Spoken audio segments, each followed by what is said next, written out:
The funding for this video is provided by the amazing members of my Patreon. Also contributions from viewers like you. Thank you. Yeah, I started from PBS Kids. What you gonna do? Fight me? Anyway, roll the video.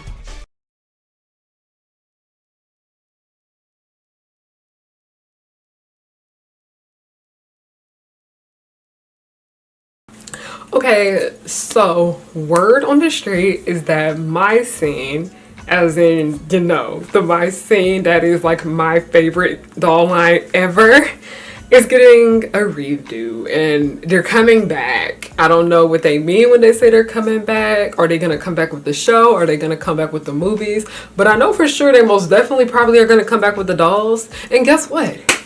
I'm not happy about it. I'm not. And I'll explain. Like I said, this isn't for me anymore. This is for the next generation. But I got a good reason. I got a good reason why I'm not really excited about this drop. And it has to do with nostalgia. You know how we get on here and talk about how Bratz doesn't know what its targeted audience is anymore, and they have started to become very, very open about how their targeted audience are adults now with the type of content that they're making? I feel like that's gonna happen here.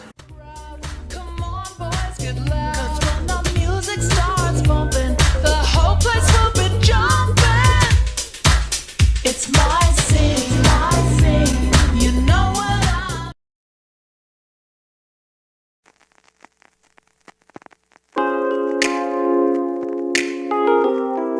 Hey y'all, it's Harriana. I'm back with another video. Hi, hello, how are you doing? My name is Harriana. Welcome to or welcome back to The Pirate Ship, also known as Harry Hook's Pirate Ship. I am the captain. You are not my first mate. I don't got no first mate because you want to know why? Bring your ear closer to the speaker so you can hear me clearly. Nobody's worthy of being the first mate. But hi, hello, how are you doing? My name is Harriana, and I like to make content based on nostalgia and family and children's entertainment and all the issues that I find within those spaces. This is a Souk in the Bonnet, by the way. Shameless plug, a little self promo. It'll be out soon. But I had no idea my scene was coming out until like y'all told me about it, and I had let my thoughts like sit and marinate for a bit because y'all were asking, Harry, how do you feel about my scene coming back? And the truth is, I'm not entirely happy about it. So if you've been following this channel for a while, you all know that my favorite doll line ever is my scene. I love my scene. It's always been my favorite doll line. You know when they talk about the big three with the dolls, and it's usually bratz, Barbie, or my scene. My scene was always my go-to. I adore that series. Okay, I have my opinions about My Singles Hollywood and Jammin' in Jamaica because the Misogyny War was on 10 in both of those movies, but we're not gonna go there. We're not gonna get there. You guys want to see the My Scene dolls that I have? Okay, I actually have a Kennedy. A lot of people don't really know about Kennedy because she's one of the more lesser known girls, but I'll go get them. Okay, I didn't grab all of them because I'm not the type of person that wants to show my entire like collection of collectibles. I don't know, I don't like doing that. But I remember like a while ago when I made my video about my scene, I said I never had a my scene doll. I completely forgot because I was going through my old stuff, like cleaning up my room and whatnot, and I forgot my friend gave me her old busted up my scene doll. It was a Chelsea. This bitch busted as hell.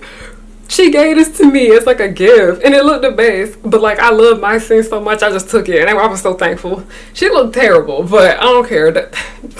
I didn't do this. She don't even got a shoe. She don't even have a fucking shoe. But anyway, I actually have bought myself another Chelsea. I think I bought her off Mercari. Mercari is on where a lot of people go and like resell like old dolls and whatnot. They've been marking up the damn prices because this one was like pretty affordable. It was not that much, but seeing the way my scene has racked up now because popularity has destroyed the entire doll resale market. There's shit that never used to cost that much. Why are OG Laguna dolls going for $500? But yeah, this is Chelsea. This is what she's supposed to look like when she's not busted up. But yeah, and you know there's like four main like my scene girls. We have Chelsea, we have Madison, we have Barbie, and we have Noli. That is them at the bottom. And then also there was a Kennedy. Listen, I have some opinions about these clothing choices for these my scene dolls, mainly when I found out how old they were.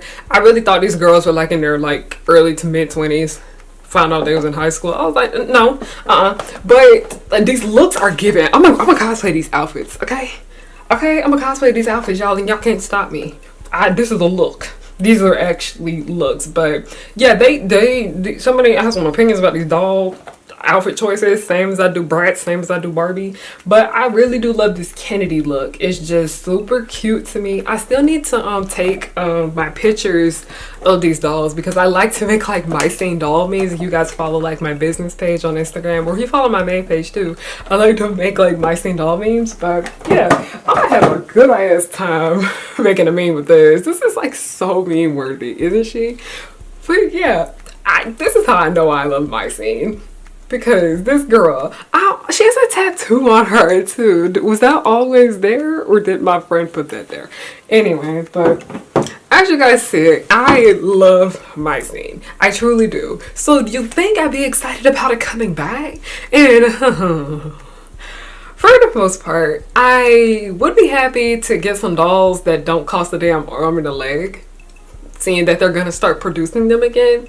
But also, we just need to sit here and talk about the subject of nostalgia, because nostalgia is something that I really do talk about a lot on my channel, but that is more so coming from the perspective of taking the rose-colored glasses off and realizing that not all that glitters is gold. There are problems with a lot of the things that I enjoy growing up, and I'm okay and I accept that. My scene is one of those things, and let me tell you the appeal of my scene, because while my scene is something that I always liked when I was younger, why I appreciate it now as I was older, it felt like a doll line for older people. And if that makes sense to you, it's like they dressed older, they acted older. Even in the films, they try to portray these girls like they was grown as hard as possible, especially in Jammin' in Jamaica. Because I feel like the public opinion, and when I say public opinion, I'm really talking about the people that are a part of the doll market. What was that accent? But a lot of people that are buying dolls now are grown ass people. And when I say dolls, I'm talking about like the things from our childhood, like Barbie dolls and Micing dolls. I know a lot of adults collect Rainbow High dolls. I have a few Rainbow High dolls, my Monster High dolls too, just as well. I have yet to have a Monster High doll. I'm low-key about to make one myself, because these little reselling girlies, they out of their cotton picking mine. I feel like if my scene is going to come back, they're gonna have to fix a lot of the problems that they had back in the day with the original doll line. For one, if y'all want my scene to actually be a doll line for adults, because we knew damn well that's what y'all was trying to do with this, like that's really what it's given. Lee Speaks made an amazing video about my scene. I'm gonna link their video down below for you guys to check out. I'm always putting y'all on to other videos to check out, okay? Because I think y'all should go and support all these other creators, because if I can't elaborate something, they most definitely can do that. But my scene just appeals to like an older demographic. You can tell that they wanted to have that grown appeal to it. And I think part of the reason why I liked it so much when I was younger is because a lot of the shows that I gravitate towards now are like Sex and the City and Girlfriends, and just shows about like a group of female friends just doing things and getting through life and whatnot, but like, you know, in their 20s and in their 30s. That's one thing I really loved about Girlfriends, because they were like in their 30s. My scene like literally emulated that type of energy there. But because, like I said, they still, you know, in this thing talking about dolls are not for adults, they kept having to sell to a much younger demographic. And I feel like now, with the way things are changing, and with a lot of adult doll collectors being more open about it, because I remember back in the day, a lot of adult doll collectors, they was not we did not have doll influencers back in the day. We have a lot of them now. We have a lot of people who are more comfortable with showing their face and actually showing themselves with their dolls and whatnot. And I think it's super cool that the culture that surrounds doll collecting has shifted a bit. While a lot of people still do think it's pretty weird, listen, y'all do not be saying shit about those men that be collecting anime figurines. Y'all don't be saying shit about those men that be collecting old historical books and don't be reading them. A lot of it just be misogyny. A lot of it be homophobia to a certain extent just as well. But doll collecting is something that is seen to be cool now, but it's also seen to be trendy. And you know when something is trending, the industry is going to take advantage of that. And it looks like the toy industry and the entertainment industry, because like I said, my scene had films, they had films, they had a web series, and then they also had a doll line. So the toy industry and the film industry are about to take advantage of this trend going on where everybody thinks the dolls are like super duper cool and everybody wants one. Everybody wants these. Like when you see dolls be reselling and be going out of stock in the store, it just be resellers buying them things. I can't stand scalpers, y'all. I really can't fucking stand them. I feel like by seeing, I'm like, are you guys actually going to go the route you wanted to go completely with this series, or are we just gonna get the same problems that we had in the last one? Because I'm looking back at this and I've just been rewatching it and I'm just like, baby, if you wanted your characters to be grown, y'all could have just said that, because it's showing and it's very obvious. I want to sit here and show you guys some of the commercials that my scene has put out. We're going out tonight. The scene is out of sight. Gonna get my girls together. We'll be feeling alright. We're gonna move through the crowd. Come on, boys, get loud. 'Cause when the music starts bumping, the whole place will be jumping. It's my scene, my scene. You know what I mean. It's my scene, my scene. You know what I mean, my scene. 11.5-inch dolls, each sold separately. It's my scene, my bling, bling, bling. My scene girls get ready in style. We're all bling bling. Chunky streaks. Each My Scene, My Bling Bling styling head comes with sparkly makeup to share and 12 pieces of bling to wear. I'm dripping with bling bling. Comes with 5 sets of styling nails. Whoa, nice ring. Don't make me come after you. My Scene, My Bling Bling styling heads come with all this and bling to wear and share, each sold separately. Hey, editing me right now. I put that specific My Scene commercial in there on purpose because My Scene has a big issue with misogynoir, and even like for what that, it's just weird little shit like that they do in there with like the black girls and the darker skinned girls. It's actually very concerning. But when you look at these two commercials that I specifically picked, it's like something else I've noticed when I'm watching like a lot of these commercials, because there are actual like kids in these commercials too. But it's like they're okay, because I noticed this too when I would watch like the Bratz commercials too. It's like, okay, they have like, oh yeah, this actually is like a doll line for girls, yada yada yada. But why does it look like they're in the club? Like, what? When I was like, I did not go to the club that good. Like, when I went to parties, they were very much adult supervised, whatever the fuck. Like, huh?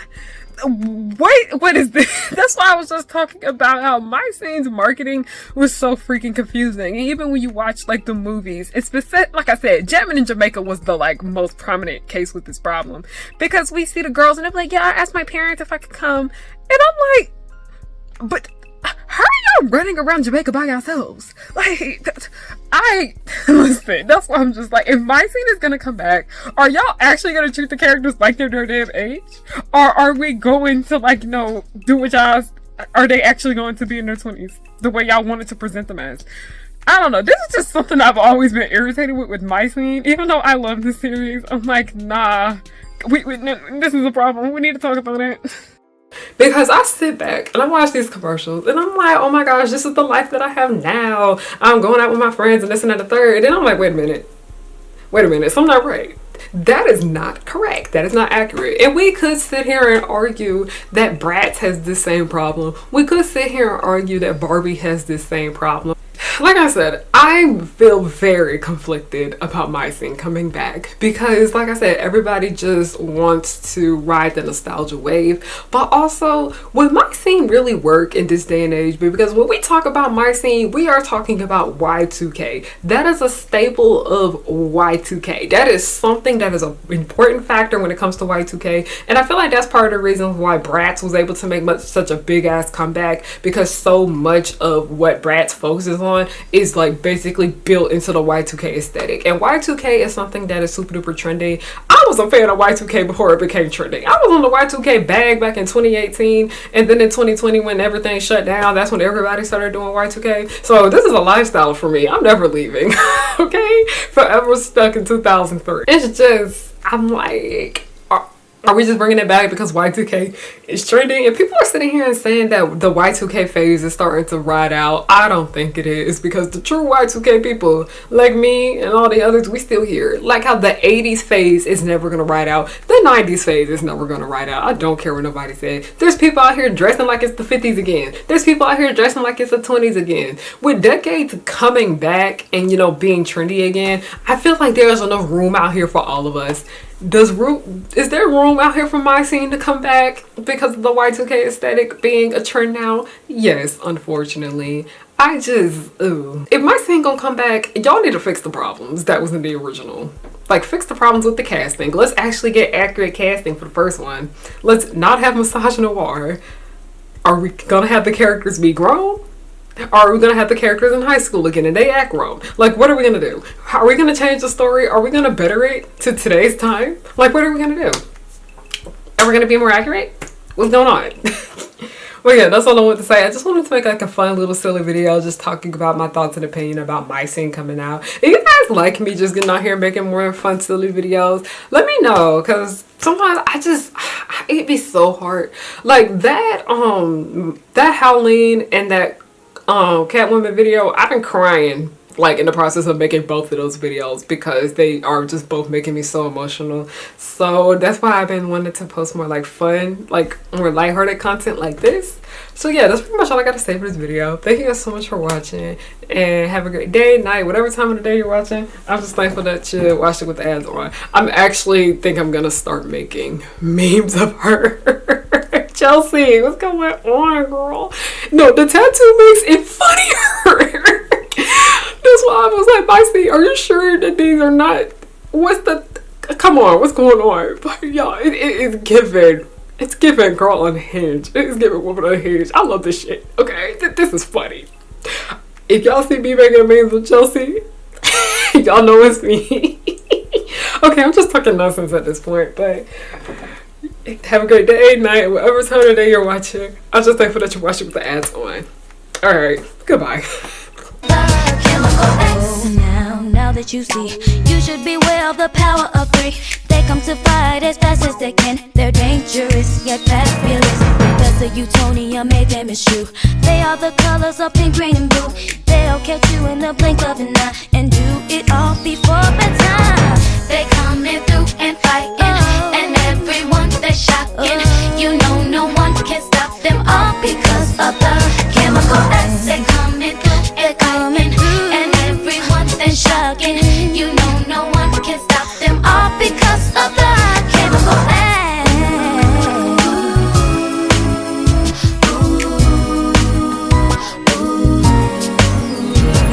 The Powerpuff Girls will just blow your mind. Buttercup fight villains 3 at a time. Bubbles will smile while kicking your butt, and Blossom will lead them out of their rut. Cherish and Powerpuff, 2 of a kind. Both wanna save the world before